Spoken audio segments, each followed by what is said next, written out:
Welcome to the Slop Farm. Enjoy the video. In this video, I will explain how to pop the hood of a Mercedes CLA 250. First, locate the hood release lever inside the cabin. It's usually found on the driver's side, often in the footwell area, close to the door sill. Give this lever a firm pull towards you. You should hear a clear pop sound from the front of the car, indicating the primary latch has released.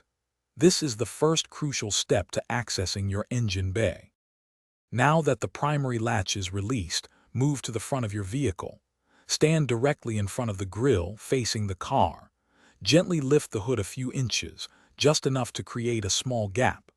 Look into this gap, specifically above the iconic Mercedes-Benz star emblem.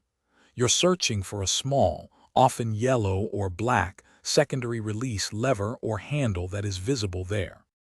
With the secondary latch located, carefully reach your hand into the gap.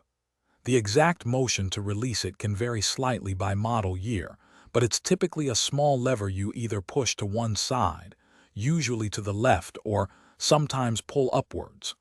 Once you've engaged this lever correctly, you'll feel the hood completely free itself from the final safety catch. It's a simple, quick movement. Finally, with both latches released, you can now gently lift the hood all the way open. It should swing up smoothly. Look for the hood prop rod, which is typically found either clipped to the underside of the hood itself or secured within the engine bay.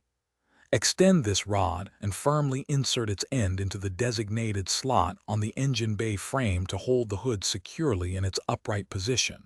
You're all set. Thanks for watching. Consider subscribing if we helped you today.